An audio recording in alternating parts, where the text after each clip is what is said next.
c'est l'été et pour la première fois, je vous propose des rediffusions d'anciens épisodes de Génération Do It Yourself. Alors ça ne veut pas dire qu'on ne va pas faire d'épisodes cet été, qu'on ne va pas vous sortir toutes les semaines un nouvel épisode, mais on a décidé qu'on allait vous proposer des épisodes qui sont déjà passés, qui vous ont beaucoup plu, parce que certains d'entre vous les ont loupés, parce que vous ne les avez pas écoutés encore, parce qu'ils sont super, parce qu'ils vous ont plu, parce qu'ils ont plu à l'équipe de Génération Do It Yourself, à Caro, à Zoé, à Juliette.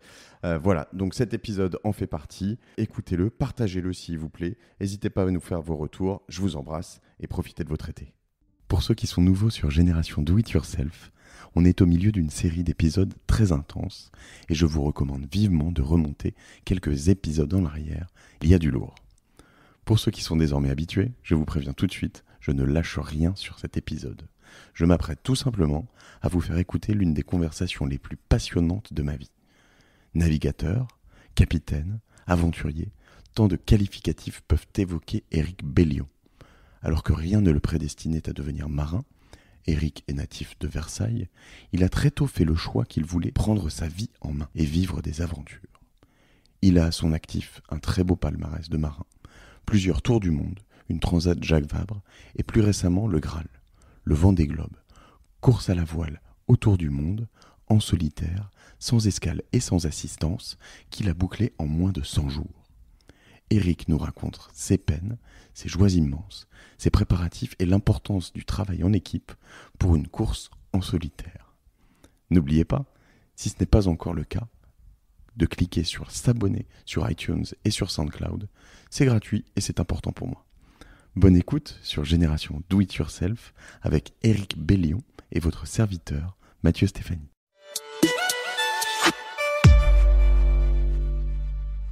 Bonjour, je suis aujourd'hui avec Éric Bellion chez Raise, qui est un fonds d'investissement, donc une société d'investissement. Une société d'investissement.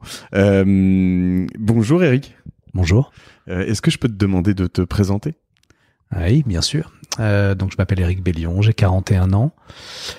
Je suis navigateur. Toujours difficile de se présenter. Je suis aussi un aventurier. Et ce que j'aime faire, c'est des aventures contagieuses. Voilà, pour pousser les gens à s'ouvrir à l'autre, à pas se recroqueviller, à tenter des choses qu'ils n'ont jamais fait pour avoir des choses qu'ils n'ont jamais eues. Tenter des choses qu'ils n'ont jamais faites pour avoir des choses qu'ils n'ont jamais eues, c'est très bien. À partir de quand, depuis quand tu te présentes comme navigateur ? C'est une bonne question. À partir de quand est-ce que si tu as fait de l'optimiste, tu es un navigateur ? Bah oui, même, tu vois, moi j'ai commencé à aimer la voile et les bateaux et la mer à travers la lecture quand j'étais enfant. Et quelque part, j'aurais pu me présenter comme navigateur, puisque je naviguais dans mes rêves. Mais j'ai commencé à me présenter comme navigateur depuis 2-3 ans. Voilà. 2-3 ans. Parce que ça faisait vraiment partie de mon quotidien et des aventures que je mettais en place. Il y avait vraiment un gros aspect navigation. Et je trouve ça sympa quand on se présente de dire, bah voilà, je suis navigateur. J'aime bien. C'est peut-être le métier le plus cool du monde. Peut-être, oui. Non, mais c'est vrai qu'il y a toujours, en fait, si je pose cette question, c'est que, alors moi, j'ai une tendance à me présenter comme entrepreneur, parce que voilà, j'ai créé un certain nombre de boîtes depuis une douzaine d'années. Mais certaines personnes le voient un peu avec prétention. L'entrepreneur a ce sorte de buzzword, tu vois, en ce moment. Et je me dis, quand tu dis je suis navigateur, les gens doivent te regarder aussi en se disant ah ouais, donc c'est son métier, c'est un métier, c'est bon, ouais. Ouais, c'est bizarre. Et aventurier, j'imagine. Alors là, c'est encore le niveau au-dessus. Quand tu te présenteras réellement comme aventurier en premier avant navigateur, je pense que tu as donc vécu des aventures au-delà de la navigation. Je sais pas si pour te qualifier d'aventurier. Déjà, aventurier, il y a plusieurs significations à aventurier, mais en fait, le Vendée Globe, c'est la 4e aventure que je monte. D'accord. Donc, d'ailleurs, jamais tout seul. Hein, je le fais avec une équipe, avec des équipiers, avec des cofondateurs aussi.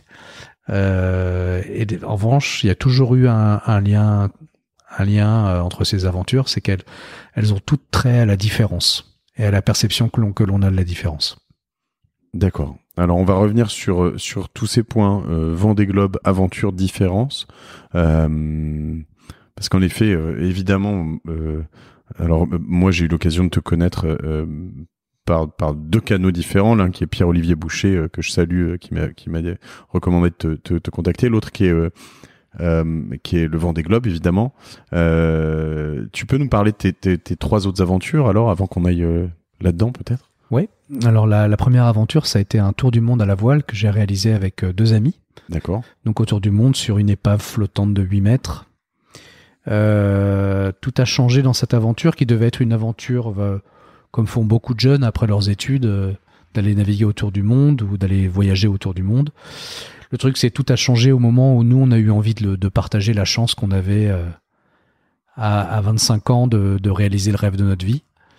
Et en fait, on a voulu partager cette aventure avec ceux et celles qui peuvent pas larguer les amarres. C'était l'idée qu'on avait en tête. Et il se trouve qu'un de nous trois, Brice, avait deux cousins infirmes moteurs cérébraux, handicapés de naissance. D'accord. Et donc on allait voir ses cousins. Derrière, il y avait une association de 45 jeunes adultes handicapés et leurs familles. Et de fil en aiguille, on a créé toute une aventure autour du monde qui a duré 3 ans, qui s'appelait Kifwin. Et donc il y a eu 45 jeunes adultes handicapés qui nous ont rejoints sur des escales. Et moi, ça a bouleversé ma vie parce que en rentrant, j'étais plus le même. J'avais ouvert un œil sur le monde. Moi, je viens d'une banlieue chic parisienne, de Versailles, d'un milieu bourgeois. J'avais l'impression de vivre un peu le monde avec des œillères. Et en rentrant de ce tour du monde, donc avec des jeunes de mon âge, avec des trajectoires de vie complètement différentes, et surtout en m'étant clochardisé avec mes deux copains pendant 2 ans, je me suis rendu compte que dans notre société, on avait un souci, on vivait un truc de malade, c'est-à-dire que on payait des gens qui font partie de notre société à ne rien faire, des personnes handicapées. C'est qu'on leur sert une aide tous les mois pour qu'ils restent chez eux. Et ça, j'ai pas compris. En tant que citoyen, j'ai pas compris. Ça m'a mis en colère. Je me suis dit, comment on crée un argent de poche avec des gens adultes qui peuvent travailler? L'argent de poche, ça existe que entre parents. Et là, c'est ce qui se passait. Et donc, j'ai essayé de comprendre ça. Et ça a été le début, en fait, de ma démarche. Essayer de comprendre pourquoi on refusait de faire 2 pas dans le noir en acceptant la différence. Et donc, j'ai créé le défi intégration avec un sportif handicapé qui s'appelle Laurent Marzec. C'était un projet très simple de faire un record à la voile entre la Bretagne et l'île Maurice, faire une première mondiale sur un bateau complètement adapté, avec 3 sportifs handicapés, 3 sportifs valides, et de démontrer par là que de la mixité pouvait sortir de la performance. Ce record, on l'a obtenu, on le détient toujours. La seule chose, c'est que cette aventure, elle a été extrêmement dure sur le plan humain. La première chose que je me suis dit en arrivant à l'île Maurice, c'est plus jamais ça, quoi. Et j'ai voulu comprendre pourquoi ça avait été aussi dur. Qu'est-ce qui avait foiré dans notre histoire? Et on a eu pas mal d'échecs, en fait. Ça, c'est le deuxième défi. Hein. Deuxième défi, ouais. Et alors... Ok, restons sur le deuxième défi, mais parce que le premier, du coup, est quand même quelque chose de fondateur et d'intéressant. Mais du coup, quand tu dis t'arrives plus jamais ça, c'est que tu vas me le dire peut-être, mais vous vous êtes engueulé, c'était l'enfer à bord ou... Oui, alors en fait, pendant le record, ça s'est bien passé parce qu'on avait mis à plat tous nos différends. Mais les 2 ans de préparation ont été un calvaire. Parce qu'on a fait une erreur de casting, en fait. On a recruté 3 sportifs handicapés et 3 sportifs valides, alors qu'on aurait dû recruter 6 marins qui partageaient le même objectif.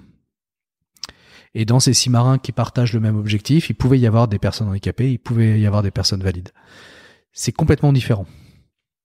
C'est-à-dire que je me suis rendu compte à ce moment-là à quel point on est tous obnubilés par le superficiel, parce qu'on voit. Et que le principal, c'est les ressemblances invisibles et que c'est assez invisible aux yeux et qu'il faut aller voir. Donc il faut avoir une certaine bienveillance pour aller vraiment découvrir la personne. Et donc ça a été le principal problème. Donc je me suis dans cette aventure, il y avait des personnes qui étaient pas faites pour ça. Et on a mis beaucoup de temps à se rendre compte qu'elles n'étaient pas faites pour ça, en fait. Et vous étiez 6 sur le bateau. Ouais. Et tu dis l'enfer, c'était vraiment plutôt les 2 ans de prépa, plus que donc ça a duré combien de temps le défi intégration? Ça a duré 68 jours. Ouais. Et les 68 jours se sont bien passés. Ça se sont bien passés parce que justement, on a au bout de 2 ans, on a trouvé les solutions pour bien travailler ensemble. Et puis on s'est séparé des personnes qui n'étaient pas faites pour l'aventure. Voilà. Et quand tu dis du coup tu parles un peu de cette sélection de personnes et de la superficialité en fait, qui peut m'intéresser pas mal, que ce soit est-ce que ça peut se porter peut-être au recrutement de personnes, aux collaborateurs, à pas mal de choses, mais est-ce qu'aujourd'hui tu as des techniques pour passer outre, comment est-ce que elle se matérialise cette superficialité? Ben justement, j'ai voulu comprendre. Alors j'ai mis 1 an à m'en remettre. 1 an à m'en remettre, à digérer l'histoire, parce que humainement c'est super difficile. Déjà, quand tu touches à l'aspect handicap, c'est déjà énormément d'affect. C'est très très compliqué. Mais pendant 1 an, j'ai essayé de comprendre ce qui avait marché et ce qui n'avait pas marché, et surtout comment faire en sorte de recruter des personnes qui partagent le même fondamental. C'est ça le plus important. Et je me suis dit, en recrutant, en essayant de mettre en place une façon de recruter justement ces gens qui partagent le même fondamental, est-ce qu'on peut pas se dire que à partir du moment où ils ont ce fondamental, le fait d'avoir des gens complètement différents qui partagent ce fondamental, c'est peut-être là justement qu'on donne de la valeur à la différence. Donc pour recruter, aujourd'hui, moi j'ai 5 piliers, j'ai 5 principes d'action en fait qui m'animent, et je cherche dans les équipiers et équipières qui m'entourent. Je respecte toujours ces 5 piliers. Que tu veux nous dire? C'est-à-dire que... Attention, parce que si les gens écoutent ça et viennent te voir après, ce sera biaisé. C'est-à-dire que pour moi, pour réussir vraiment durablement, il faut oser la différence. Donc avoir des gens qui osent faire quelque chose qu'ils n'ont jamais fait. Et qui le font pas n'importe comment, c'est-à-dire qu'ils sont capables de dire ce que je vois en fait a peu d'importance, le plus important c'est le fondamental, et le fondamental est invisible aux yeux. Donc j'accepte de faire ces 2 pas dans le noir pour aller rencontrer la personne et savoir si oui ou non je peux travailler avec elle ou pas. Donc c'est déjà définir son propre fondamental. Qu'est-ce qui est important pour moi? Quel est mon objectif? Quel est le sens de l'engagement que j'attends? Quel est le sens du sacrifice? Quelle est la capacité à collaborer, etc. La deuxième chose, c'est faire confiance. Parce qu'à partir du moment où on décide de travailler ou vivre quelque chose avec une personne qui est différente de soi, et qu'on met le focus sur ces différences-là, faut accepter que la personne fasse pas la même chose que soi de la même façon. Donc faut accepter de pas formater la personne. Et on a tous tendance à vouloir se rassurer tout le temps. Et la meilleure façon qu'on a de se rassurer, c'est de formater. Et ça, c'est idiot. Je pense que ça, c'est quelque chose qui est, pour les plus jeunes qui nous écoutent, en tout cas, hyper important, parce que j'ai l'impression que tu t'en rends compte assez tard dans la vie de ça. C'est-à-dire que la confiance, j'en ai parlé avec Sébastien Cobb de Veja notamment, et qui me racontait justement de ne pas essayer de formater les gens, et que les gens sont plus heureux, donc plus productifs, trouvent leur voie, et que ça a rien à voir. C'est pas juste un peu plus, c'est juste ça. C'est le jour et la nuit, quoi. Quand on fait vraiment confiance aux gens, voilà. Et il y a des moments où moi ça m'arrive d'avoir du mal à faire confiance à certaines personnes, et on se demande pourquoi. Mais dès qu'on passe ce cap, c'est tellement fantastique. Et ce que je veux dire là, c'est que j'ai l'impression que pour la plupart d'entre nous qui sommes presque quarantenaires, etc., on est arrivé souvent assez tardivement à cette confiance. Je sais pas de quand tu parles là, à quel âge tu avais, mais en tout cas, s'il y a bien une leçon à prendre pour les plus jeunes, c'est d'essayer de le faire assez tôt, je pense. La difficulté, c'est que pour faire confiance, il faut se faire confiance. Tout à fait. Moi, quand je suis sur un de mes bateaux de course, qui sont des bateaux très fragiles, avec beaucoup de surface de toile, quand je recrute quelqu'un pour naviguer avec moi, et que cette personne, une fois que je sais qu'elle partage les mêmes fondamentaux que moi, et qu'elle me dit, tiens, j'ai pensé à une façon de faire la manœuvre différemment, faut que j'accepte de la laisser faire en me disant, si elle fait une bêtise, je suis capable de récupérer derrière. Oui. Et ça change tout. Si tu te sens pas capable de récupérer derrière, tu feras jamais confiance dans la personne. Donc en fait, c'est ça, c'est que ça demande du temps de se faire confiance. En fait, c'est le travail d'une vie. Hein. Oui. Mais plus on se fait confiance, parce qu'on sait quelque part qu'on peut récupérer. Je sais que j'ai fait une transat Jacques Vabre avec un Anglais qui s'appelle Sam Goodchild, qui est un navigateur extraordinaire, qui est jeune. Aujourd'hui, il a 26 ans. Quand on s'est rencontrés, il avait 25 ans. Et quand j'ai voulu faire la Jacques Vabre, c'était pour me préparer pour le Vendée Globe. J'avais jamais fait de l'IMOCA, qui est le bateau du Vendée Globe, qui est un bateau qui fait 18 mètres de long, qui porte 600 mètres carrés de toile, qui a un mât de 30 mètres. Enfin, c'est une bête, c'est un monstre une Formule 1 monstrueuse. Et j'avais en tête, dans ma préparation, que j'allais trouver un homme de 50 ans, avec beaucoup d'expérience en IMOCA dans ce bateau, qui allait m'aider à franchir les étapes.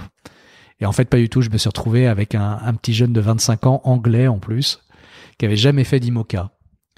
Mais en fait, j'ai trouvé cette personne, alors c'est Michel Desjoyaux qui nous a présenté, et j'ai trouvé dans cette personne, en fait, quelqu'un qui partageait avec moi une envie extraordinaire de faire quelque chose de bien sur cette course. Mmh. Et qu'il était prêt à faire des sacrifices énormes et qu'il était prêt à collaborer, qu'il avait peu de rivalité en lui et qu'il avait envie de pousser le projet, de pousser toute l'aventure.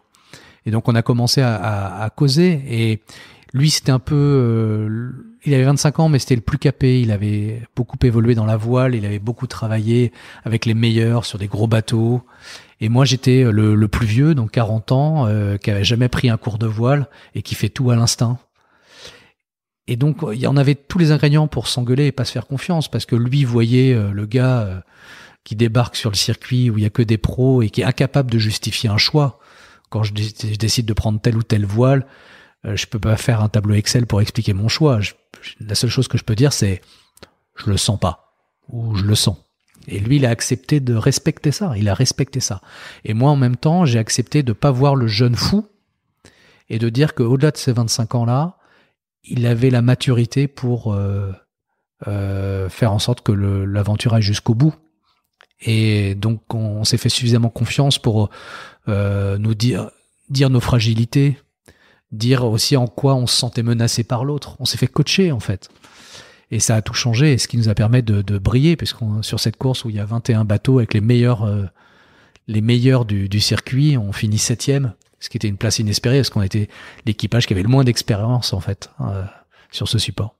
Bravo. C'était quand ça, donc l'année dernière ? C'était en 2015. Il y a 2 ans. Ouais. Et donc la première, on va dire, grosse transat, ça. Ouais. La première grosse course, ouais. Et alors, pour revenir sur tes 5 piliers, on a parlé d'oser la différence, de faire confiance. Ouais. Donc là, on est resté sur la confiance. Moi, je te dis, j'apprécie beaucoup ces histoires parce que je pense, tu vois, nous on travaille sur l'univers du digital, ouais. Et beaucoup de gens nous disent de chercher par exemple des jeunes parce que c'est du digital, et on voit qu'en fait ça a rien à voir, qu'il y a des vieux qui sont hyper digitaux, des jeunes qui ne le sont pas du tout. Ah oui. Et heureusement d'ailleurs, parce que si tous les jeunes ou les vieux étaient formatés complètement, ce serait absolument triste le monde dans lequel on vit. Oui, parce qu'on a des idées préconçues, des choses qu'on projette sur les gens, donc forcément les jeunes sont dans le digital, c'est pas vrai. C'est pas vrai en fait. Mais ça demande du temps. Ça demande du temps et ça demande une certaine bienveillance. Mmh. Voilà. Après, j'ai juste une question pour revenir après sur les 5 piliers. Tu parles de recruter des marins avant de recruter des handicapés ou des valides. Le marin handicapé, je veux dire, ça existe, t'en trouves c'est rare. Voilà, c'est ça. C'est rare parce que c'est comme dans le travail. Il y a longtemps, il n'y avait pas de quotas. Donc il n'y avait pas d'accès au travail. Donc il n'y avait pas de personnes handicapées sur le marché du travail. Donc c'est un peu l'œuf et la poule. C'est vrai que les marins, il y a personne n'aurait l'idée d'embarquer sur un bateau de course une personne handicapée. Moi, j'ai un grand exemple, c'est un de mes meilleurs équipiers, c'est Olivier, il est aveugle. Et la plupart des professionnels, quand ils m'ont vu débarquer avec un équipier aveugle, m'ont dit mais tu t'es complètement fou, quoi. Tu vas le tuer déjà. Il va se tuer. Comment il va faire pour voir une vague déferlante?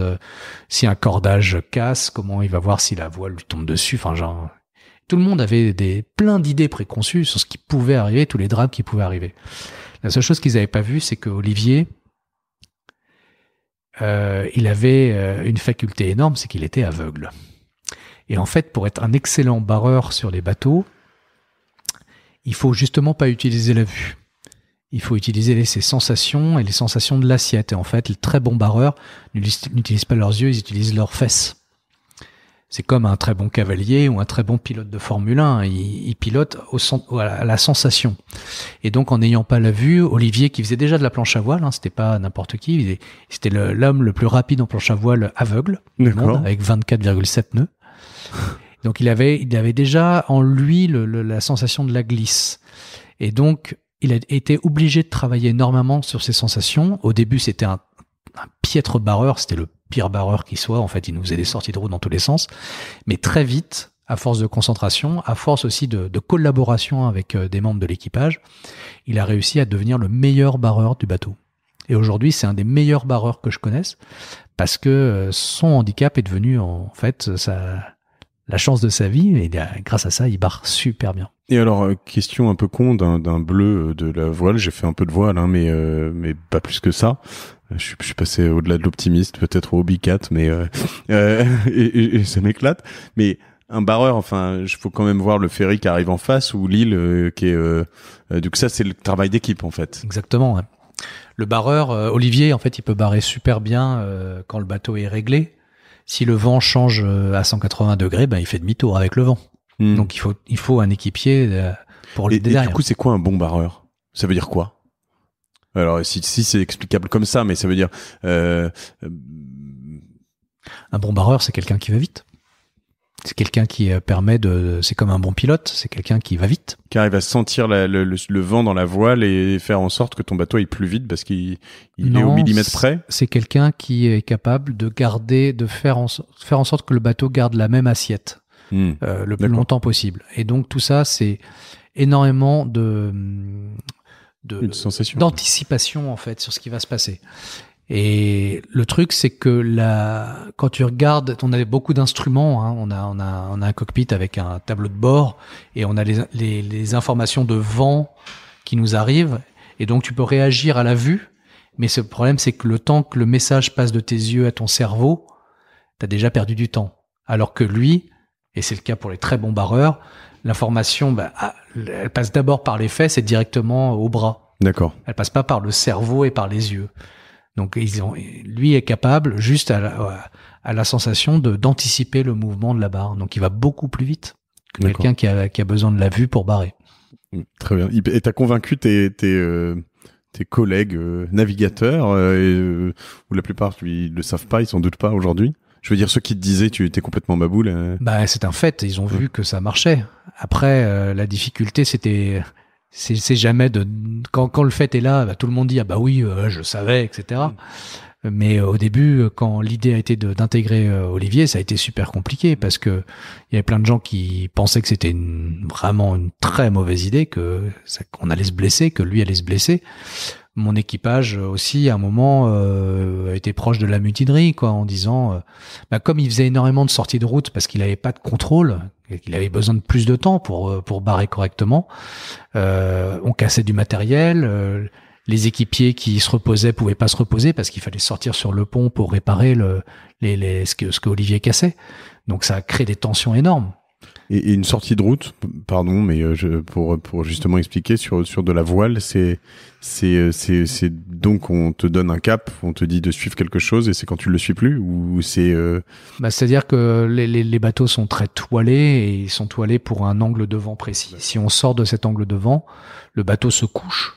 Okay. Donc on est à 90 degrés sur l'eau, les voiles se déchirent. Donc il faut aller chercher la voile dans l'eau et tout ça, ça se passe dans beaucoup de vent, donc c'est extrêmement impressionnant, ça fait peur. Et quand on a des bateaux qui peuvent porter des speeds 400 mètres carrés, Faut imaginer ce que c'est, On 400 mètres carrés On à n'est l'eau. pas quand on est coéquipier, ça fait pas plaisir, quoi. Non, ça fait peur. C'est d'accord. Et l'une des spécificités de la voile, hein, c'est un sport qui peut faire très peur quand même. Je crois que t'en parles. Je t'ai vu en parler quelques reprises. Mais et toi, quand tu es à bord, tu es le capitaine. Ouais. Depuis ton premier tour du monde à la voile, tu es le capitaine. Non, j'étais pas le capitaine sur le Tour du Monde. C'était Brice qui était le capitaine. D'accord. Enfin, il n'y avait pas une hiérarchie extrêmement précise, mais après, depuis le défi intégration, depuis le deuxième projet, ouais, je suis le capitaine. Et tu ferais un défi, enfin un tour du monde, quelque chose sans être capitaine? Ah oui, bien sûr. Ouais. Ouais, avec plaisir. Ouais. C'est pas un prérequis, quoi. C'est quelque chose. Non. Je trouve que c'est comme ça. Si on me proposait quelque chose d'autre, s'il y avait un beau projet, je serais ravi d'être mousse. Mais de temps en temps, je suis mousse, là. J'aime bien aussi. D'accord. Alors, sur ces 5 piliers, on a parlé donc d'oser la différence, de faire confiance. Quel est le troisième? C'est innover grâce à la contrainte. C'est-à-dire, dans une équipe, avoir des gens persuadés que la création vient de la contrainte. C'est-à-dire avoir un état d'esprit pionnier. Dans une équipe, généralement, on se dit que c'est l'autre qui nous empêche d'aller vite. Parce que l'autre pense différemment. Donc forcément, on doit argumenter. Forcément, ça prend plus de temps. Il y a un dicton qui dit seul on va plus vite, à plusieurs on va plus loin. Ben, c'est exactement ça. C'est la même chose. C'est de se dire que la difficulté de travailler en équipe avec des gens différents, la complexité que ça donne, ben, c'est pas une barrière, c'est un tremplin. Oui, c'est vraiment le principe du problème qui est la première étape vers la solution, quoi. Exactement. Et ça, il y a deux types de réactions et deux types de personnes. Hein. Ceux qui se disent, ben voilà, c'est juste ça m'emmerde et je le fais pas. Ou soit, ben c'est une occasion extraordinaire d'évoluer. Sur le Vendée Globe, c'est très clair. Hein. Le Vendée Globe, je pense à cet exemple-là, c'est une course par élimination. Sur le Vendée Globe, on a un problème au moins tous les jours. Si c'est pas 2, 3, 4, 5, 6, 7, 8, 9, 10, quoi. Et soit tu te dis, ben, je vis un enfer, mon bateau m'en veut, j'y arriverai jamais. Et à ce moment-là, il y a peu de chances que tu termines la course. Soit tu te dis, c'est un fait de course, j'ai décidé de rentrer dans une aventure et tous les imprévus, toutes les galères, en fait, ça fait totalement partie de la course, au même titre que régler une voile. Et évidemment, sur le coup, tu sautes pas au plafond parce que t'es pas content d'avoir un problème, mais très vite, tu réagis en te disant, ça fait intégralement partie de l'aventure. J'ai dû voir quelque part ton histoire de safran, si je ne m'abuse, non? T'as dû scier un safran. Combien de temps ça t'a pris? J'ai mis 11 heures. C'est ça. 11 heures, ouais. J'avais 11 heures pour réparer, j'ai mis 11 heures. Donc ton safran était un safran, pour ceux qui ne savent pas ce que c'est, ça permet de diriger le bateau, c'est ce qu'il y a derrière. C'est le gouvernail, voilà. Ouais. Donc il avait un problème, tu devais le changer, donc ça veut dire que tu as un safran de rechange dans ton bateau. Ouais. Et si je me souviens bien, tu avais une toute petite scie. Ouais, j'avais une petite scie à métaux, ouais. Genre, c'est qui faisait 20 cm avec de long. Avec 10 lames, ouais, une scie à métaux qu'on a tous dans notre trousse à outils de la maison, quoi. Une scie à métaux, Sauf que le safran, il est en quoi? En bois? Il est en carbone. En carbone, ouais. En carbone. Et en fait, comme il était à moitié cassé et il bougeait avec les vagues, donc je pouvais pas le scier. J'ai cassé toutes mes scies à métaux. Donc j'ai commencé à l'attaquer à la perceuse. Et je sais pas à la fin comment j'ai réussi à l'enlever, mais je pense j'ai mis 8 heures à l'enlever, hein, et 3 heures pour mettre le safran de spare. Mais ce qui a été extraordinaire dans cette expérience, c'est que 1000 fois j'ai voulu abandonner, quoi. Mais c'est ça, c'est fou parce que c'est ce que tu dis, c'est juste là tu parles de cette expérience, ouais. de ces 11 heures. Ouais. Et ce qui est fou, c'est que c'est un fait de course, c'est-à-dire que ça reste un détail dans ton Vendée Globe. Ouais. Alors peut-être un des plus gros détails, mais encore. Moi, ce que je trouve fou, c'est que demain je fais un truc comme ça. Même toi, probablement, il y a 3 ans, j'imagine. Tu fais un truc comme ça, tu le racontes à tout le monde comme ta super aventure incroyable, tu t'es arraché, t'es allé jusqu'au bout. Là, c'est vraiment la goutte d'eau dans l'océan, quoi. Enfin. En fait, ça a été une découverte quand même majeure pour moi parce que là, j'ai vraiment ressenti dans ma chair que on avait en nous des ressources infinies. Infinies. Et tous, on a des ressources infinies. La seule différence, c'est ceux qui vont les chercher ou pas. Et pour aller chercher ces ressources, il faut aller dans l'inconnu. C'est dans l'inconnu qu'on se connaît. Donc, c'est pour ça que je me bats pour la différence. Hein. C'est pour ça que je dis aux gens, mais allez vers ceux et celles qui vous ressemblent pas. Comme ça, c'est dans cette relation-là que vous allez vous connaître et que vous allez être heureux. Parce que quand on rencontre ces ressources qu'on a en nous, waouh, le pic, quel bonheur. Être heureux, j'allais dire quelle est la quête derrière tout ça, parce que mais je pense qu'en effet, il y a du bonheur qu'on va chercher réellement. Bah, quand on se découvre et quand on voit tout ce qu'on a de beau en nous, tout ce qu'on a de grand et fort en nous, c'est extraordinaire. C'est extraordinaire comme sensation. Ouais, c'est du bonheur. Et du coup, c'est finalement lié à la question que j'avais après, mais je vais la poser juste après, parce que d'abord, quand tu fais des choses comme ça, par exemple, t'arrives au bord du gouffre, tu pleures. Bien sûr. Ouais. Mais parce que, en fait, moi, j'ai eu une fois une expérience. J'ai jamais fait j'essaie de faire des grandes courses de triathlon, de choses comme ça autour. J'ai fait une fois un trail qui était tellement dur qu'en redescendant, j'étais en Corse, et à un moment, j'avais tellement mal partout, il restait pas grand chose, hein, c'était que de la descente, il devait rester 4 km, 3 km, je sais pas. Et je me suis assis, je voyais les gens qui passaient, qui me filaient à bouffer, qui étaient sympas, il y en a d'autres qui galéraient aussi. Je me disais, mais t'as quoi comme option? Tu pleures, tu t'arrêtes et tu continues. Et je me suis dit, pleurer, en fait, ça va servir à rien. Donc, j'ai pas pleuré parce que ça servait à rien, en fait. Je me suis dit, tu t'arrêtes. Et je me suis dit, de toute façon, c'est pas une option parce qu'ils vont pas venir me chercher en hélico. Donc, bon, ok, tu continues. Et tu continues. Et c'était super dur. Et c'est vrai qu'il y a des moments, tu sens que ça monte. Mais voilà. Donc, la question, c'est, est-ce que t'as pleuré? Est-ce que ça t'a fait du bien? Sur le Vendée Globe, hein, on pleure tous, hein. Ouais. On pleure tous énormément. On est tout seul face à ces problèmes, face à toutes les décisions. Donc on pleure beaucoup. Pendant l'histoire du safran, évidemment que j'ai pleuré. Enfin, quand j'ai vu le safran cassé, déjà, je me suis fait une frousse énorme, parce que si le safran s'est cassé, c'est parce que le bateau s'est couché très violemment dans une tempête. Et pendant toute la journée, j'essayais, ça bougeait pas d'1 centimètre, donc j'en pleurais. D'un autre côté, c'est un peu comme pour toi et ton trail, c'est que moi, personne n'allait me chercher. Dans sa juste mesure, c'est ça, ouais. Et donc, moi, j'étais au milieu de l'océan, dans l'océan austral, loin de toute terre. J'avais 11 heures parce que j'avais une tempête qui allait me tomber dessus. Quand on n'a pas de safran, c'est un peu comme si on faisait de la moto sans la route devant. Et quand on est dans une tempête, c'est comme si on était à 200 ou 300 km/h sur l'autoroute. Et là, il faut avoir 2 roues, quoi. Et donc, il fallait vraiment que je répare avant que la tempête me tombe dessus. Donc, il y avait pas de question, en fait. Et il y avait l'instinct de survie qui était là. Il fallait absolument que j'ai ma 2e roue de moto. Sinon, c'était dangereux pour moi. Donc, voilà, j'avais pas le choix. Il fallait... Donc, j'essayais, ça marchait absolument pas. Je me posais, je pleurais en me disant, mais j'y arriverai jamais, j'abandonne.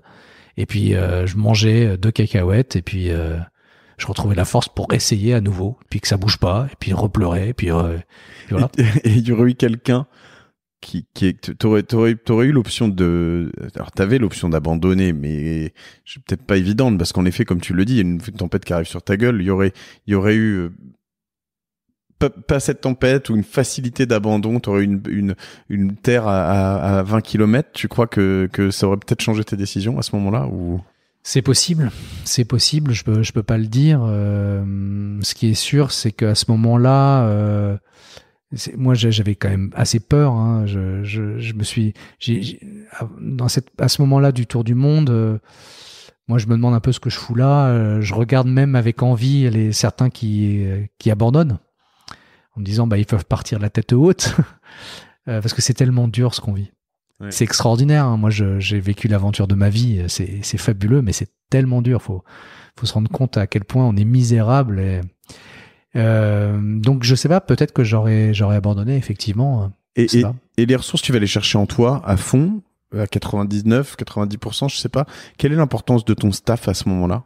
Est-ce que tu leur parles? Est-ce que à ce moment-là t'es vraiment complètement t'es perdu, lost? Elle est super importante. Ouais. À ce moment-là, moi, je suis en relation avec mon directeur technique, Mathieu Akbar, qui va m'envoyer toutes les strates tous les points de l'opération à effectuer. Il y a une 25 ou 30 points à faire. Et donc, lui, il me permet de garder la tête froide.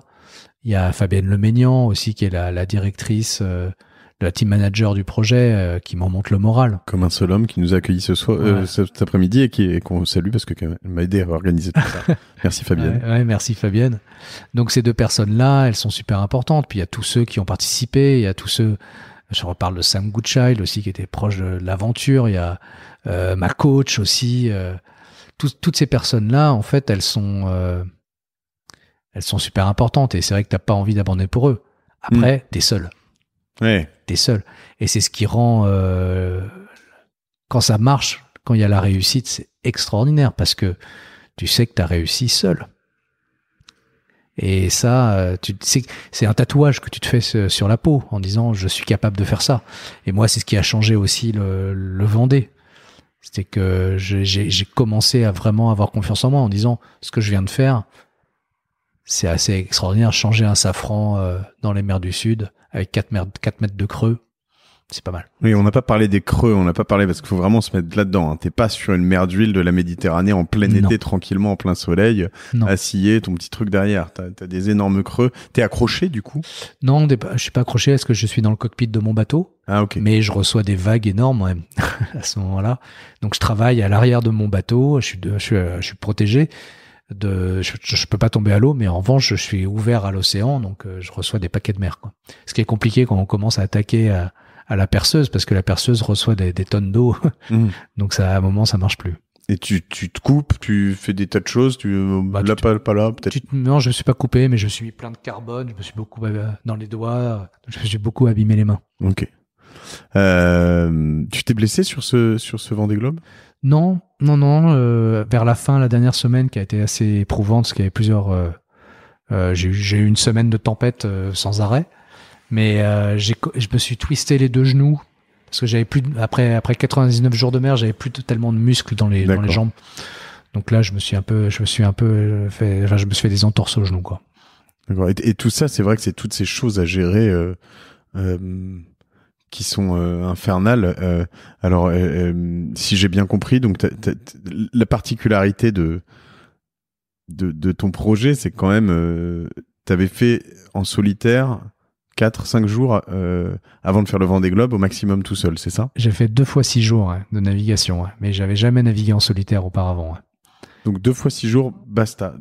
J'ai malheureusement pas le temps de faire plus et pas de possibilité de faire plus. Et j'aurais bien aimé faire plus parce que pendant tout le Vendée Globe, en fait, tout était découverte. Et c'est compliqué de découvrir des choses tout seul. Alors j'avais été bien entouré. Mais donc j'avais déjà navigué en double, puis en équipe, mais seul, tout était découverte.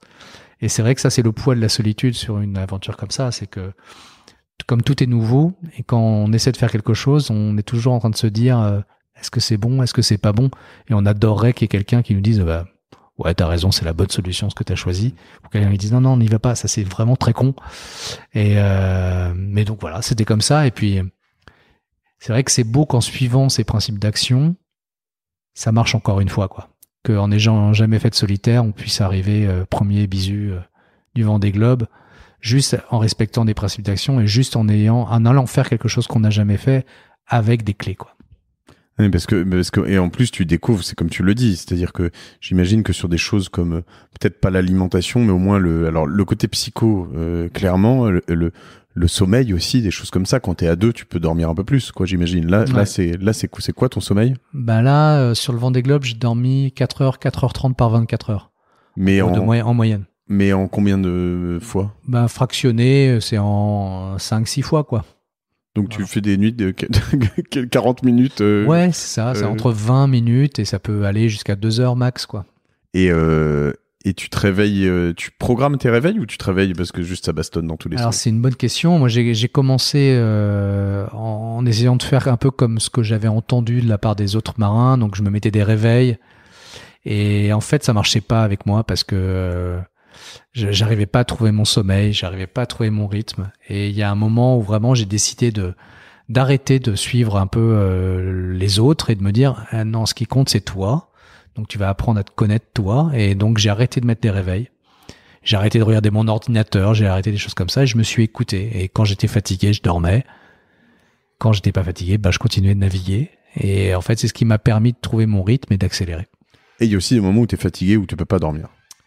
Ah, il y a des moments où tu es extrêmement fatigué et le bateau te demande d'être là parce que tu es en tempête et tu ne peux pas dormir. Et il y a effectivement un moment qui est horrible et c'est toujours la crainte que tu as, c'est plus tu es fatigué, plus tu es stressé et moins tu arrives à trouver le sommeil et tu te retrouves dans un cercle infernal où tu es explosé de fatigue mais tu peux pas fermer l'œil et là tu as vraiment peur. Et malgré tout, alors tu vas me dire, peut-être que tu le faisais, je pense pas que tu vas me dire ça, mais pour les vidéos, mais quand on regarde, on tape, je vous invite nos auditeurs à le faire, mais Éric Bellion sur Google ou Bing ou plein d'autres moteurs de recherche, on voit des vidéos et notamment on le voit quand même kiffer, enfin vraiment super heureux à plein de moments. T'éclater, etc. Tu fais pas ça pour les médias. Enfin, je veux dire, t'as vu une belle sono, j'ai l'impression, mais t'as pris ton pied enfin pas tout le long, mais il y a plein de moments durs, mais t'as pris ton pied vraiment à plein de moments. Mais j'ai adoré cette aventure. J'ai pris mon pied grave. Il y a eu des moments mais extrêmement difficiles. Les moments difficiles sont peut-être plus nombreux que les moments de kiff. Maintenant, le moment de bonheur, il irradie tellement qu'il couvre tout le reste. Et donc, ouais, effectivement, il y a quelques vidéos que j'ai fait pour les passages importants, les passages des caps, qui sont, c'est un peu comme si on arrivait au sommet d'une montagne, quoi. Il a l'air tellement authentique à chaque fois, ce bonheur que t'as, ou cette vidéo de Noël, etc. Ça se calcule pas. C'est quelque chose qu'on fait, qu'on a envie de partager. Il n'y a pas de marketing derrière. Moi, j'en fais pas. J'ai pas de plan de carrière. je sais. J'avais pas de sponsor qui me demandait de communiquer. J'ai des 14 super mécènes qui me demandaient rien, à part pousser la cause et faire le mieux possible. Non, c'est, ouais, tu vis des bonheurs, mais absolus en mer. Et du coup, tout ça est assez paradoxal parce que on dit souvent que dans le bateau, quand tu pars notamment avec des amis, si tu prends un bateau pour les vacances ou quand tu fais souvent l'enfer c'est les autres en fait. Alors j'ai l'impression que tu as vécu ça déjà sur ton défi intégration. Alors peut-être pas sur le bateau à la fois, c'est ce que tu disais. Je sais pas si tu l'as déjà vécu sur un bateau. Est-ce que tu crois qu'il y a un moment où quand tu pars tout seul comme ça, l'enfer ça peut être soi-même pour certains ou... Déjà, moi, c'est ce qui m'intéresse, c'est que la mer, c'est un laboratoire extraordinaire pour l'humain. C'est-à-dire que, c'est ce que tu dis, c'est que la mer, soit elle explose une équipe, soit elle la soude à jamais. Et donc, moi, c'est pour ça que ça m'intéresse, parce que sur la mer, on peut pas se cacher derrière des idées bien pensantes, derrière de l'angélisme. Ça marche ou ça marche pas. T'es dans le cœur d'une tempête, tu vas te coucher parce que t'es crevé. La personne à qui tu confies la barre, donc à qui tu confies ta vie, tu t'en fous qu'elle soit femme, homme, vieux, jeune, noir, jaune, handicapé, valide, etc. T'as juste besoin d'avoir confiance en elle. Et donc ça m'intéresse parce que y a rien de pire que les idées bien pensantes et l'angélisme. Donc ça vaut pour une équipe, ça vaut aussi pour soi. Et quand on est en solitaire sur le Vendée Globe, il y a nulle part où se cacher.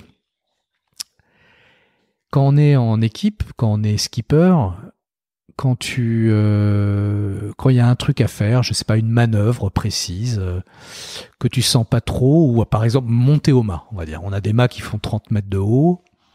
Quand tu dois monter au mât, et que tu as peur de monter au mât, parce que ça fait peur, tu as toujours moyen de dire, non, je vais demander à un équipier ou une équipière de monter au mât. Et tu peux t'auto-persuader en disant, je pourrais le faire, mais je fais du management, en gros, et je propose à l'autre de monter. Tu peux t'auto-persuader ça. Quand tu es seul, c'est impossible. Tu es obligé d'aller voir tous tes démons, un par un, et de toute façon, tu dois tout faire. Donc c'est impossible de se cacher derrière, de se mentir à soi-même. Donc c'est là où, effectivement, t'es obligé d'aller faire tes démons, d'aller voir tes démons. Et moi, ça a été extrêmement violent. Ça m'a mis un peu plus d'un mois. Et je suis allé très très loin là-dedans. Très très loin, jusqu'à aller au bout du bout et à me dire est-ce que je vais pas abandonner parce que je sais pas si j'ai les épaules pour faire ça. Et il y a un moment, j'ai décidé que j'aurais les épaules et que j'allais voir et j'ai pris une décision pour ma vie d'homme qui a tout changé, quoi. Et qu'il y a un avant-après. Je veux dire, une fois que tu l'as prise cette décision, jamais après tu t'es reposé la question. Si. Si, bien sûr. La bonne réponse aurait été non. Bah ouais, non, mais je suis pas là pour donner des bonnes réponses. Mais c'est plus compliqué que ça, quoi.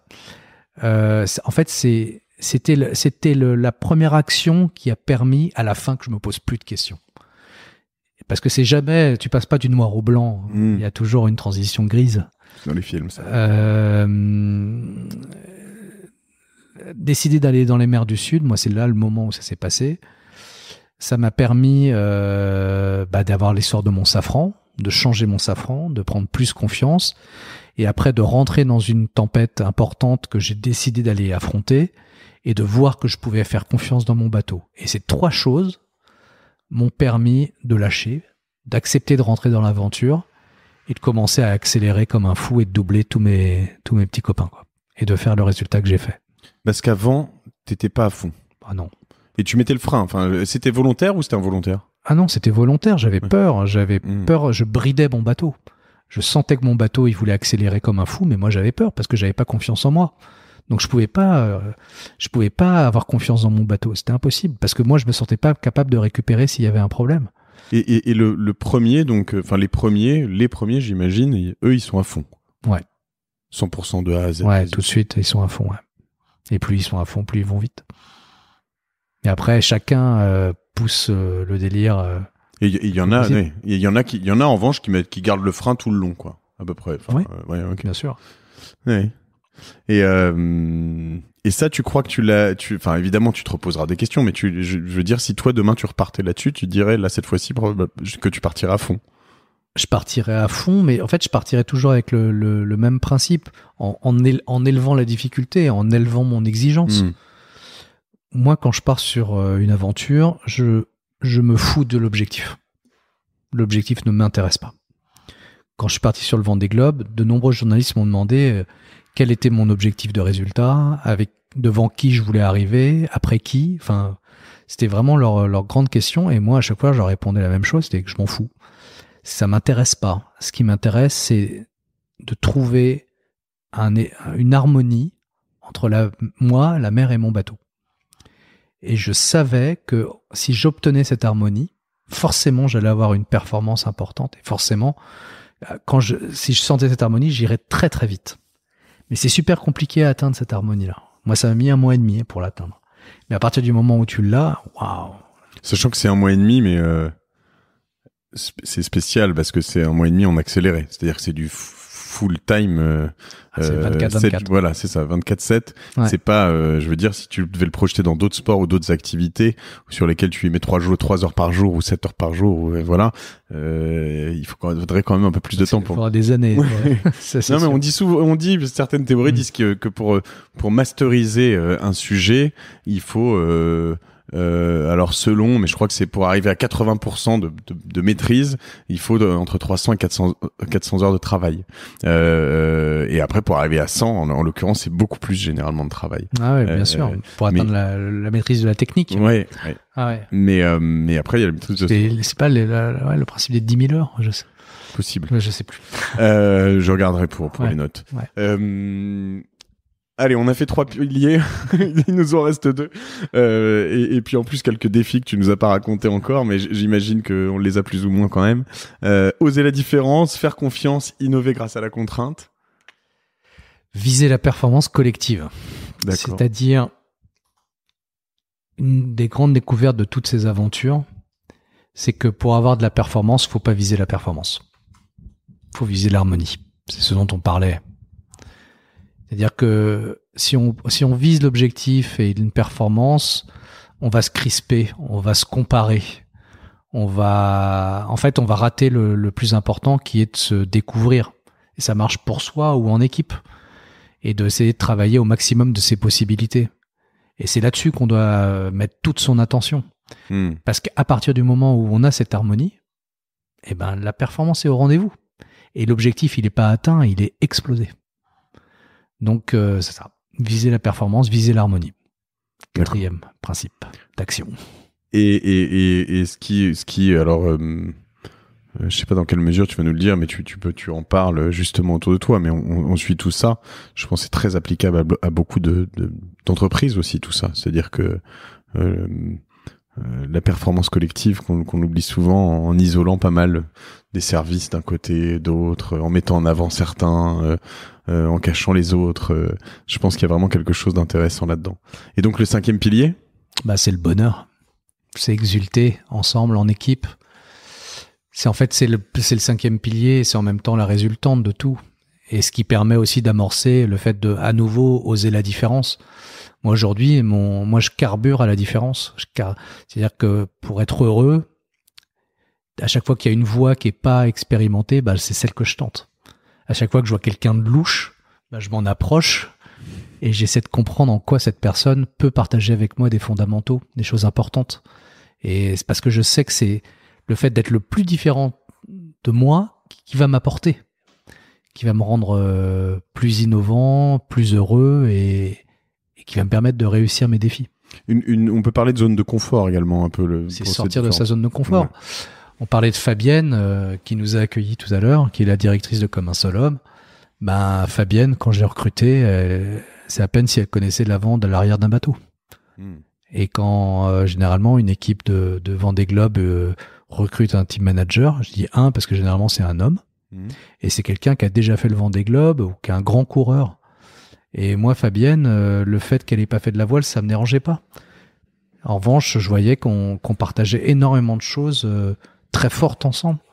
On est extrêmement complémentaires. Et c'est ça ce qui m'intéressait. Et donc, c'est accepter de se faire quelques cheveux blancs, parce que le moment de la découverte, la prise de risque est flippante. Mais à partir du moment où on fait de plus en plus ces choix-là, on commence à se roder, on commence à développer de l'instinct, et ça devient extraordinaire. Moi, c'est ma cam, quoi. Oui, mais il y a pas mal de choses aussi aujourd'hui, mais dans les affaires, on voit souvent que je dis les affaires, ça peut paraître grossier par rapport à tout ça, mais c'est pas le cas. Je veux dire, dans des aventures entrepreneuriales, pour être presque plus précis, on dit que souvent faut chercher plutôt un profil qu'une technique, qu'une maîtrise. Et moi, j'avoue que j'essaye de plus en plus d'appliquer ça. Parce qu'on voit quand il y a un très bon fit de personnes, quand on s'entend très bien avec les personnes et qu'on sent que la personne a un état d'esprit, une motivation, finalement on a des résultats beaucoup plus on arrive à un endroit qui est beaucoup plus intéressant que juste sur de la technique en fait. Je suis complètement d'accord. Et il faut pas oublier de dire que c'est beaucoup plus difficile. C'est ça. C'est beaucoup plus compliqué et ambitieux. Et le résultat dépasse toute espérance. Mais il faut accepter de souffrir un peu. Parce que quand on n'a pas les codes, c'est super compliqué. On a eu 2 recrutements récemment qui sont exactement sur ce profil chez Cosa Vostra. Et j'ai dit exactement ce que tu viens de me dire à un de mes collaborateurs. Je lui ai dit, écoute, tu veux cette personne, vas-y. Ça va être beaucoup plus dur, mais moi je crois que tu fais un bon choix. Mais vas-y quoi. Mais parce que c'est quelqu'un qui recrute dans son équipe, mais je trouve ça en effet, je suis certain que c'est un bon choix. Je vais rebondir sur 2-3 petites choses que tu as pu nous dire depuis tout à l'heure. Tu nous parles de coach. Alors le coach, c'est quelqu'un qui je trouve dans notre société à la fois prend de plus en plus de place, c'est-à-dire qu'on en voit de plus en plus. Je connais plusieurs coachs, donc des gens autour de moi qui ont notamment arrêté de travailler dans des grandes entreprises ou voilà pour devenir coach, et tout le monde les regarde en se disant ça fait un peu à la fois gourou, à la fois, et voilà, et c'est ce que je voulais dire, à la fois il y en a de plus en plus, et à la fois on regarde toujours le coach en se disant moi la première fois qu'on m'a proposé de me faire un coaching, j'ai regardé la personne, j'ai dit et d'ailleurs pire encore, mes associés, quand je leur ai dit ils voudraient me faire un coaching, ils m'ont dit non mais toi t'as tellement pas besoin d'être coaché quoi. Et quand je te vois toi avec tout ce que t'as fait, que tu l'as évoqué déjà plusieurs fois derrière, depuis qu'on parle tout à l'heure, mais est-ce que tu peux me raconter un peu l'importance du coach, qui c'est, comment ça se passe, est-ce que tu pourrais faire sans? Ouais, bien sûr.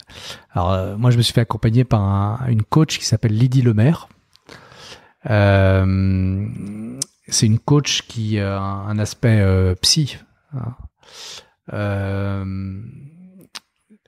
Pour moi, ce travail avec ce coach a été particulièrement important parce que c'est un coach qui permet aux équipes de communiquer et de se connaître. Donc c'est là-dessus que c'est super important. C'est le fait de mettre le doigt sur vraiment justement les fondamentaux, mettre les doigts sur les fragilités, mettre le doigt sur en fait si la personne coïncide avec ce que tu veux faire. Y a le pire poison des équipes, c'est la rivalité. C'est les rivalités. À partir du moment où on parie sur les différences, déjà on diminue les rivalités. Mais la meilleure façon de faire la nique à ces rivalités, c'est de se parler, c'est de se dire ses fragilités, c'est de se rencontrer en tant qu'homme et femme. Quand dans la voile il y a beaucoup d'ego, comme dans beaucoup de niveaux, beaucoup de sports ou dans beaucoup de choses. J'imagine que deux égos sur un bateau, on veut démontrer des choses, on peut très vite rentrer dans une démonstration à l'autre qu'on est le plus fort, on a moins peur. Je sais pas, par exemple, le vent monte sur le bateau, on se doit se dire, tiens, moi je réduirais bien la toile, mais je vais pas montrer à l'autre que j'ai peur. Donc je vais garder le maximum de toile. Et puis si l'autre arrive, je vais lui montrer combien je suis un mec costaud et qui a pas peur, il va bien être impressionné. Et puis on fait un mauvais cadeau à celui qui se réveille, qui va prendre le quart parce qu'il retrouve le bateau qui est très puissant, avec beaucoup de toile, alors que la sagesse pour réussir le projet commun, c'était de réduire la toile pour avoir rien à démontrer. Et c'est pour ça que moi je pense que le travail avec un coach est super important parce que ça permet d'aller beaucoup plus vite dans les rencontres ça permet d'aller beaucoup plus vite dans le fait de se débarrasser du superficiel, du visible, pour rentrer dans le fondamental qui est invisible. Et le coach, c'était le coach de l'équipe ou ton coach à toi ? C'est mon coach qui est devenu le coach de l'équipe. D'accord. Donc, qui a parlé avec tout le monde, qui rencontre tout le monde quand même, qui doit connaître chaque individualité et après devenir une sorte de... On a fait ce travail-là avec les cadres de l'équipe. Tout D'accord. À fait. Et j'aurais bien aimé le faire avec toute l'équipe, mais on manquait malheureusement de temps. Et j'ai aussi travaillé avec les coachs de la Marine nationale aussi pour du recrutement sur la 3e aventure qui s'appelle Team Jolokia. Et eux, ils nous ont beaucoup aidés sur l'aspect recrutement. Team Jolokia. D'accord. C'est un bateau qui navigue toujours, qui a un équipage qui est l'équipage de la différence. Donc, ils font des recrutements tous les ans d'équipiers hommes et femmes, valides, handicapés.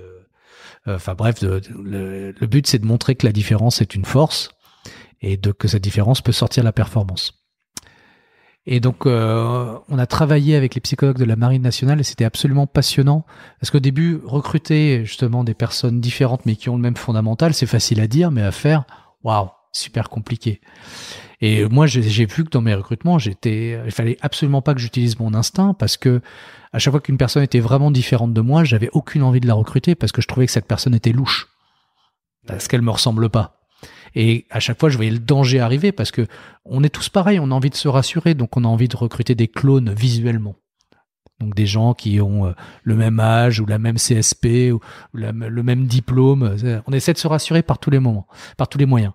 Et la Marine nationale, c'est une institution qui recrute dans tous les strates de la société des gens donc complètement différents et qui recrutent justement des potentiels ou des profils qui peuvent vivre ensemble dans des endroits plutôt anxiogènes, des sous-marins, des bateaux de guerre. Et donc ils ont un super savoir-faire là-dessus.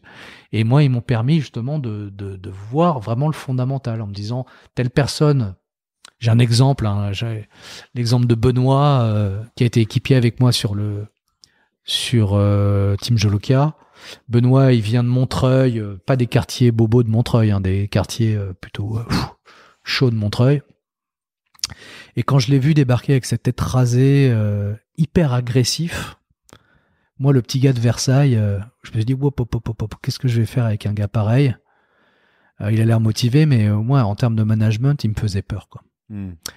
Et il est passé par un entretien psy avec les psychologues de la Marine nationale, par des tests en équipe, et les officiers, les psys de la Marine nous ont dit non, ce gars-là, c'est cohérent avec son travail d'adulte. Enfin, le fait d'intégrer Team Jolokia, c'est parfaitement cohérent. Il a les capacités pour le faire. Et j'ai fait confiance aux psychologues de la Marine. Et en fait, à partir du moment où lui il s'est retrouvé dans un univers qui faisait 50% du chemin, c'est-à-dire qu'en lui faisant confiance, en lui disant t'as ta place à bord, etc., lui a fait les 50% différents. Et on s'est retrouvé en fait avec le médiateur de l'équipe. Ce gars-là, il avait ça en lui. Il a trouvé un poste au bateau qui est le poste de piano, qui est un poste en fait qui distribue les manœuvres à l'avant, donc qui est le lien entre la cellule arrière, du barreur, du stratège, et puis des équipiers d'avant. Et c'est devenu vraiment le médiateur de l'équipe. Et j'ai plusieurs anecdotes où on a évité une bonne bagarre à bord grâce à lui. Donc comme ça, on a tous des idées préconçues. On a besoin de personnes comme ces coachs-là qui ont ce savoir-faire-là et nous permettre de travailler là-dessus. Ce qui est intéressant, c'est qu'ils ont du coup quand même un double rôle là-dedans. C'est qu'ils ont le rôle de comprendre et de voir que Benoît avait la possibilité de venir sur le bateau, donc il était cohérent dans sa démarche, ouais. Mais aussi le rôle de le dire, parce que je veux dire, il aurait pu avoir tu l'as un peu dit hein, quand tu disais une fois qu'on avait fait l'effort vers lui, il a fait les 50% restants, mais peut-être que toi dans ta démarche, si on te l'avait collé sans que personne t'ait dit c'est bon, lui tu peux y aller, il y a un moment il te donne quand même un coup de tampon quoi sur Benoît, tu vois. C'est vrai, tout à fait. Et c'est tout le coup de tampon que j'attends aussi. Du coach. Mais je pense que c'est la démarche qu'on devrait avoir dans les entreprises, c'est justement développer ça. Et au fur et à mesure, on voit que on a de moins en moins besoin de coach parce qu'on développe ça. On commence à comprendre. Mais t'as tout à fait raison. C'est qu'on a besoin d'être aidé. Parce que naturellement, on va vers ce qui nous rassure, donc on va pas vers la différence. Ouais. Donc on va vers quelque chose qui va pas nous aider à être innovant, va pas nous aider à réussir, et va pas nous aider à être heureux, quoi. Et va pousser la rivalité, parce que plus t'as des clones dans l'équipe, plus t'as des gens qui se marchent dessus, et plus t'as de rivalité, et moins l'équipe travaille bien. Ouais, c'est marrant. Et donc et tout ça, on voit un peu comme chaque entreprise. C'est comme si t'étais passé dans différentes entreprises. On a l'impression qu'à chaque fois, c'est quand même un peu accéléré, hein, l'apprentissage. Enfin, en comparaison de fait, quoi, quand tu te retrouves avec des gens comme ça, que ce soit, quand je dis comme ça, c'est par contrainte, hein, que c'est pas Benoît ou des gens handicapés, c'est vraiment en plus un moment, enfin, par contrainte, tu te retrouves avec eux. De toute façon, t'es obligé de rester avec eux parce que t'es dans une course et tu le dis, il y a des bastons potentiellement à bord, il y a des choses et c'est compliqué, c'est plus compliqué. Donc je pense qu'il y a une vitesse d'apprentissage qui est peut-être accélérée. Je sais pas ce que. Sûrement. Encore une fois, ce qui m'intéresse, c'est la mer qui interdit la bien-pensance et l'angélisme. Donc ça marche bien dans l'entreprise qui ne peut pas se permettre en fait de cet angélisme et cette bien-pensance. T'as fait une école de commerce, toi, hein? Ouais. Une grande école de commerce. Ouais, une belle école, ouais. L'EM Lyon. Ouais. D'accord. Et t'as travaillé en entreprise? J'ai travaillé 2 ans dans une SS2I, ouais. D'accord. Très bien. Et c'était bien, on peut la citer ou tu vas la dégommer? Non, c'était des gens très bien et c'est toujours des gens très bien. Et c'est la société Devoteam. Ah, Devoteam, très bien, ouais. En effet, qui est très innovante, qui fait des choses. Je lis des choses sur Devoteam et notamment sur l'innovation, qui a des choses qui m'inspirent sur le côté start-up. En effet, qui devait être pas très grande à l'époque du coup. Non, j'étais vraiment au début. Depuis, ça a bien grossi, ouais. Après, je leur en veux un peu parce qu'ils m'ont pas encore suivi en tant que mécène sur mes aventures. Alors, on va arrêter de citer le nom de Devoteam. Il y a une société en ce moment, Intitech, Trepia, qui m'accompagne. Donc, très bien. Et ils l'entendront. Et du coup, donc 2 ans, tu as travaillé en entreprise. Donc Versailles, chemin Versailles. Tu le dis, c'est marrant parce que tu l'as dit plusieurs fois. On a l'impression que t'as fait un chemin là-dessus parce que comme si c'était Alors c'est pas un boulet de grandir à Versailles, ça peut l'être dans certains milieux peut-être, mais surtout dans la voile, c'est pas forcément mais quand même c'est quelque chose où on sent que voilà, tu l'as précisé 2 fois, le Versaillais, c'est comme il y a Versailles, Neuilly, c'est très marqué quand même. Quand tu dis Versailles, tout le monde comprend. Ouais. Oui, je sais pas quelle est ta question. Et la question, c'est le chemin, c'est quoi tout ce goût de l'aventure, c'est tes parents, ça s'est fait tout seul, c'est la lecture, tu disais.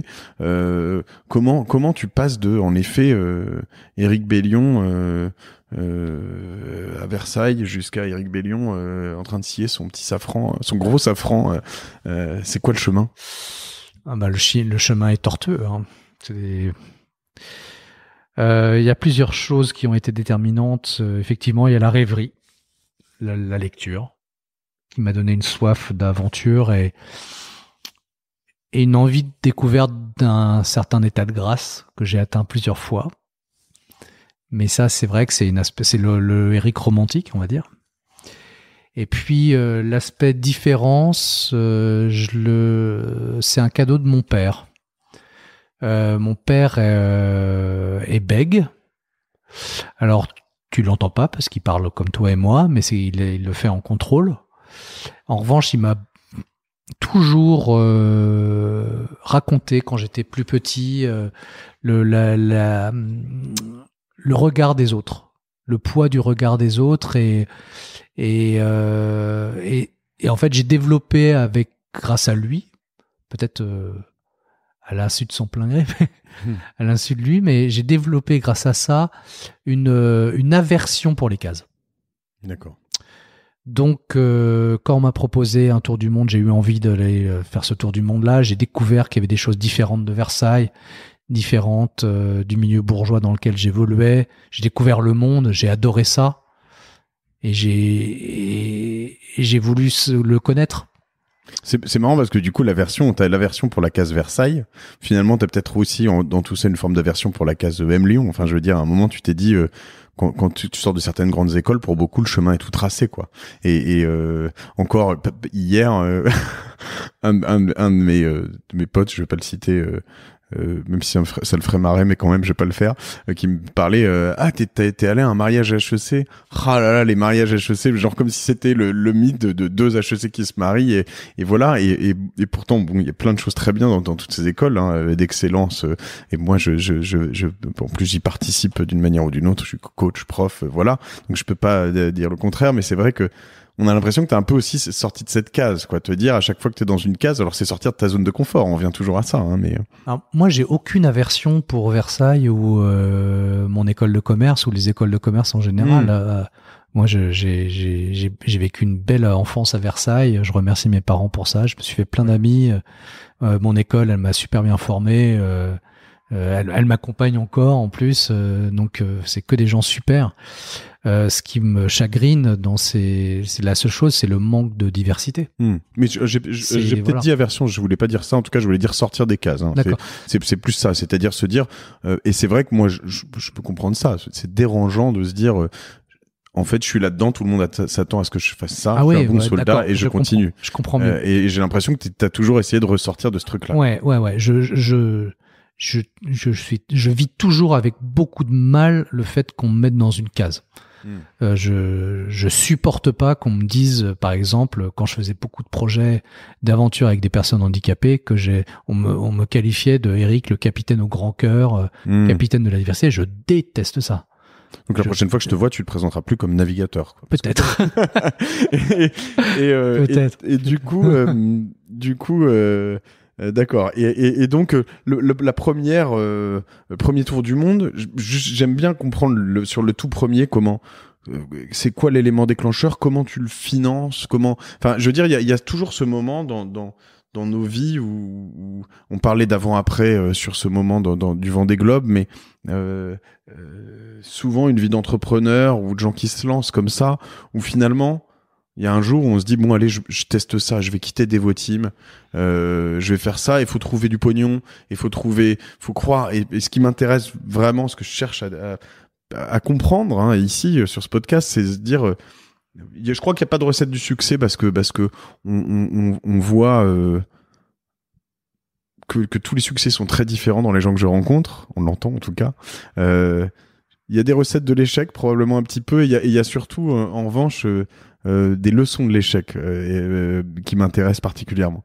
Mais est-ce que tu peux me raconter comment qu'est-ce qui s'est passé chez Devoteam, qu'est-ce qui se passe à un moment dans la tête d'Eric à 23 ans, 24 ans? Non, mais moi j'avais un fantasme dans ma tête qui était de faire le tour du monde à la voile. C'était un rêve que je pensais jamais réaliser. Et tu faisais de la voile déjà? Je faisais un petit peu de voile, mais rien de tout ça, quoi.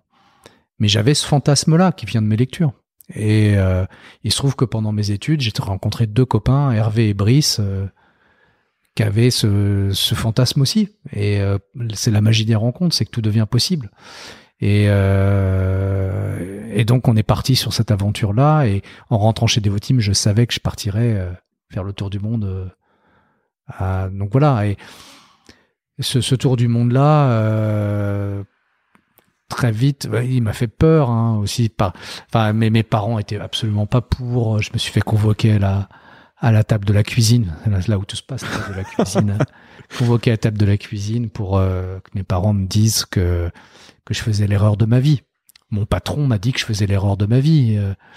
Donc ça fait peur tout ça de tout plaquer. La société déteste ça. Elle vous fait payer l'année d'après vos impôts sur ce que vous avez gagné l'année d'avant. C'est bien pour vous garder dans le système.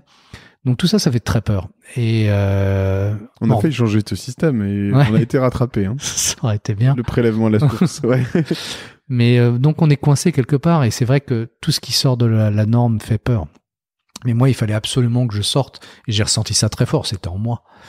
Donc on a monté ça avec Hervé et Brice. On a financé en travaillant notre tour du monde. Après toute la venue des jeunes sur. Donc en travaillant chez Devoteam, ouais. D'accord, très bien. Donc tu mettais de l'argent de côté, voilà. Tu disais c'est l'objectif. On vivait dans un petit appart, on dépensait rien et on mettait tout dans le bateau. C'était le projet quoi. Je veux dire, tu te dis pas en rentrant là-bas, je vais faire ça peut-être dans 2 ans ou quoi. Non, vous êtes tous les 3, vous vivez tous les 3 donc. Ouais, enfin on vit à 2 et puis Hervé est souvent là, mais c'était l'objectif principal. Ouais. Donc on se concentrait là-dessus. Après on a monté, ça n'existait pas à l'époque, mais on a monté un crowdfunding avant l'heure. D'accord. C'est-à-dire qu'on voulait en sorte que les 45 jeunes handicapés nous rejoignent sur des escales, et on n'avait pas d'argent pour ça.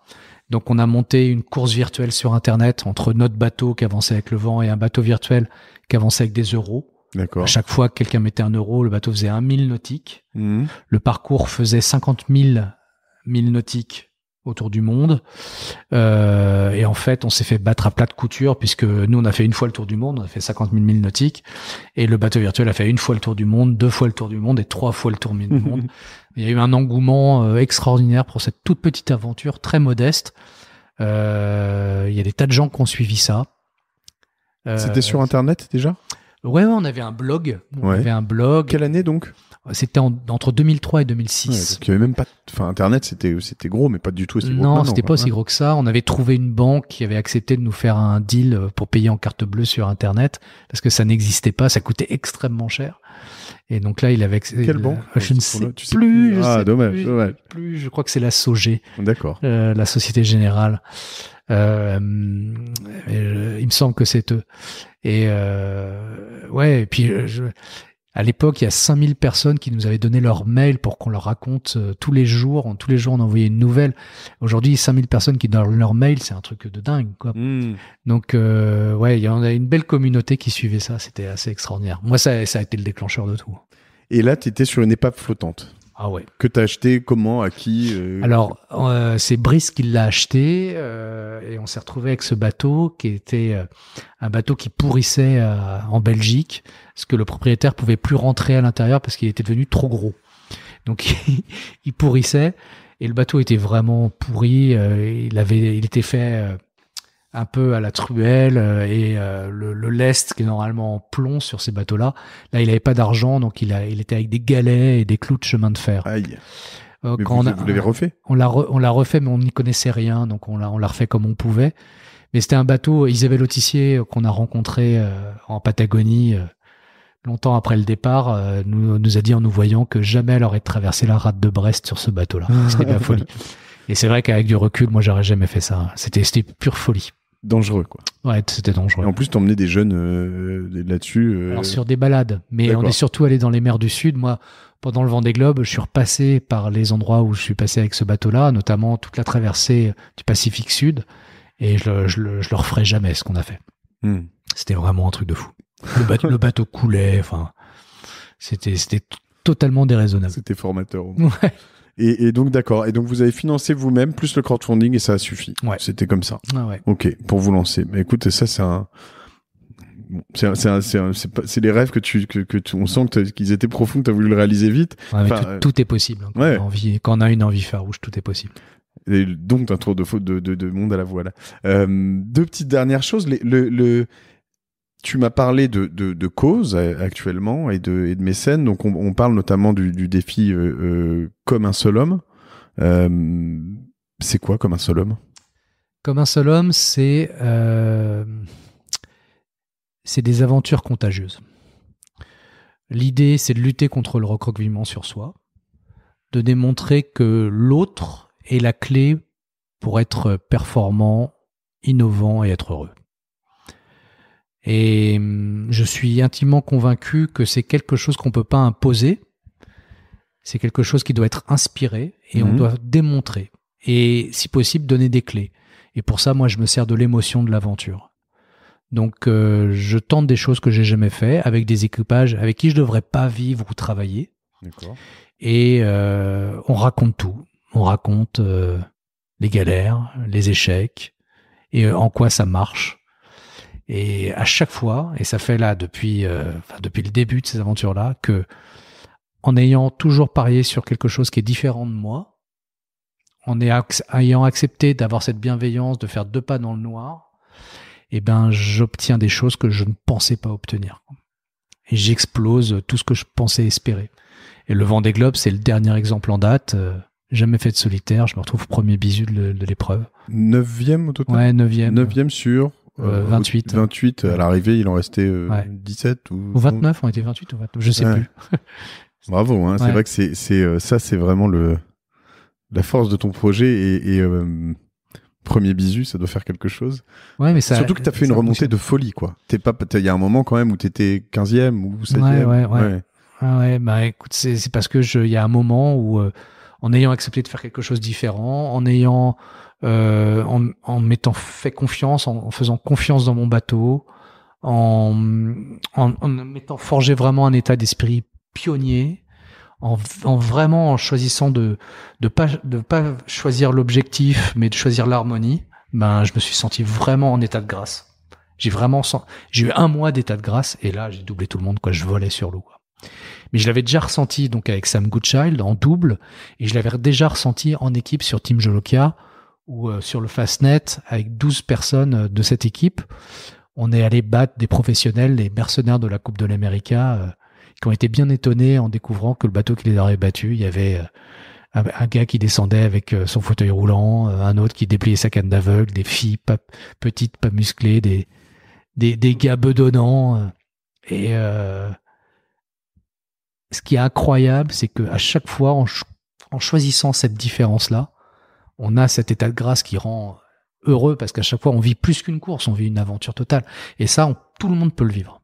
Et je crois que c'est une promesse intéressante pour les entreprises et puis aussi pour une nation.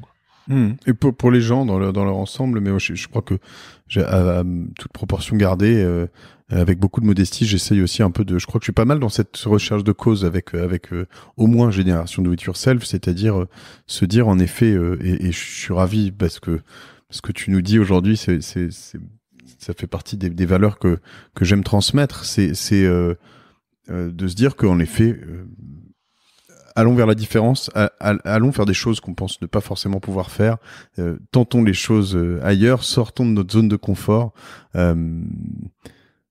et c'est pas si simple. Et ce qui est pas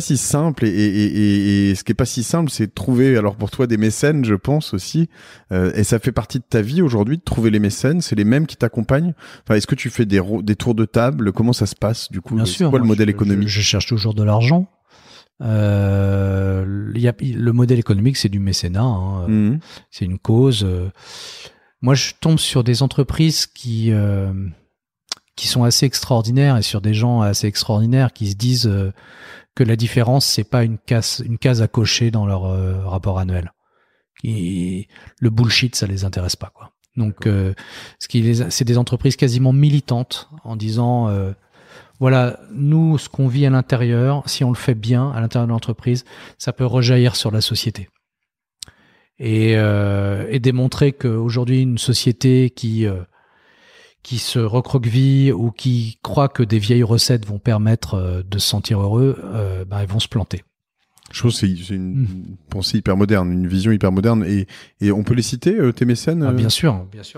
On va les citer. Alors, il y a la société Salesforce, qui est mécène majeur. Il y a Clésia, l'EM Lyon, TF1, Raise, LeasePlan, Altavia, la holding Pernod Ricard, la société Tuan. Éventuellement, tu m'envoies vers la liste aussi, je les citerai. Ouais, c'est toute la société Intitech Trepia, la société Nicole. D'accord. Donc tout ça, c'est des entreprises vraiment qui méritent d'être citées parce que elles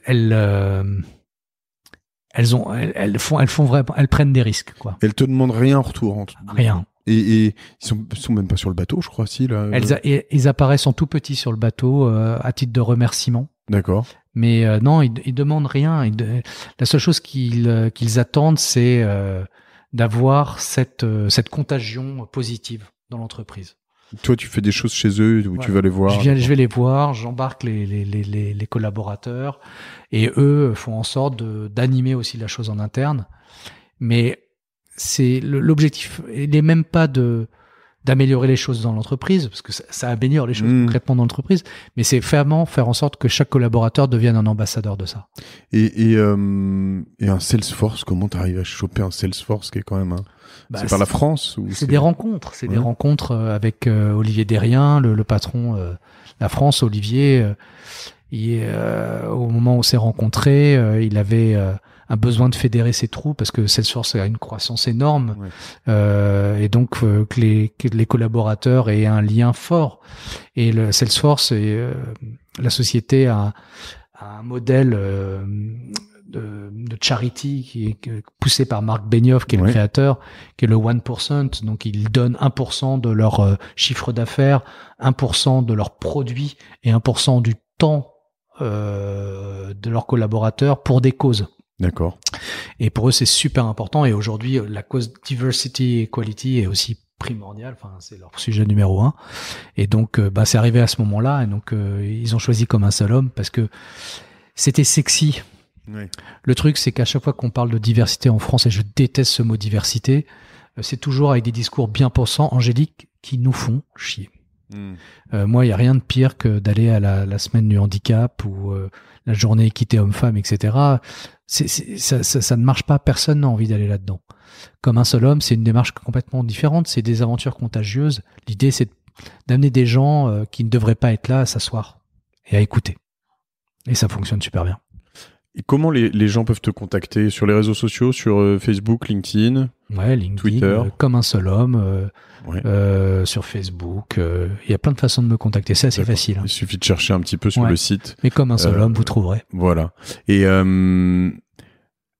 ma dernière question, j'en aurais plein d'autres, mais allez, je vais en avoir deux. Mais que je pose à pas mal de gens. Si tu avais un conseil à donner à Eric à la sortie de l'EM Lyon?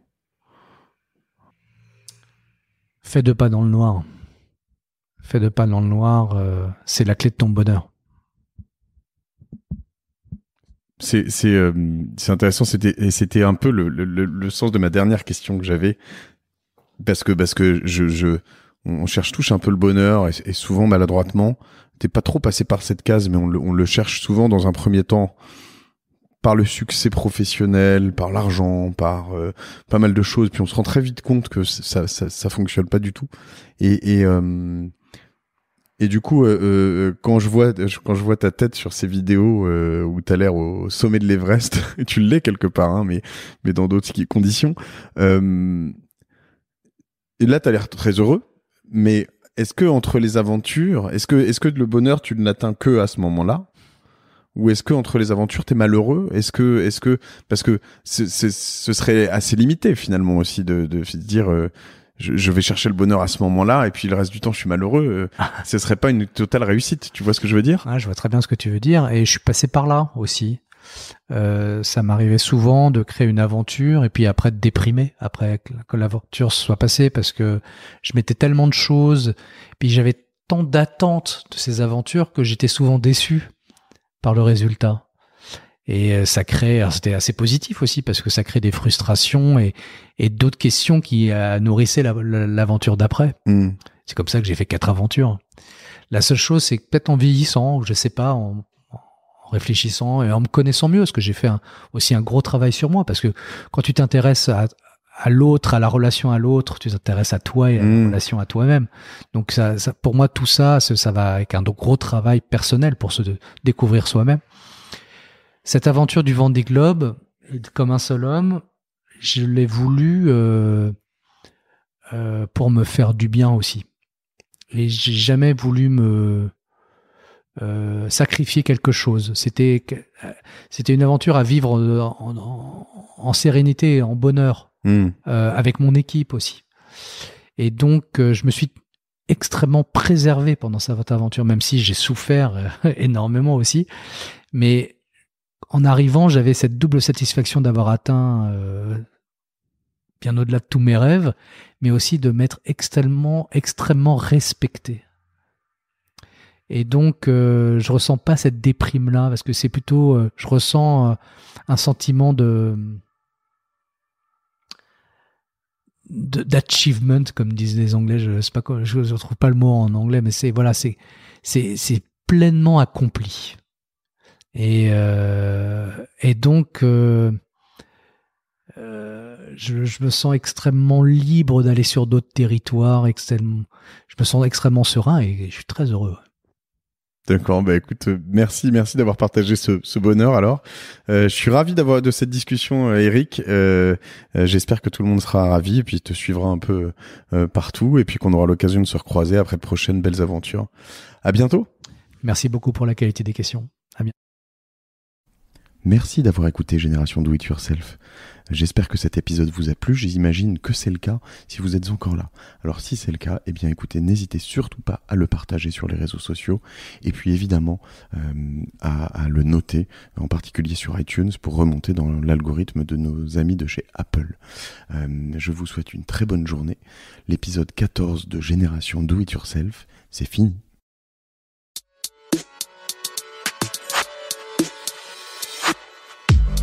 Bravo, vous avez écouté cet épisode de Génération Do It Yourself jusqu'au bout. Merci de le partager à 2 personnes autour de vous, d'inscrire de force vos amis au podcast sur leur smartphone et de mettre une note 5 étoiles avec un gentil commentaire. Ça m'aide énormément pour ressortir dans les classements. Aussi, si vous me laissez votre email sur gdiy.fr, je vous enverrai l'épisode de la semaine ainsi que 2-3 bons plans.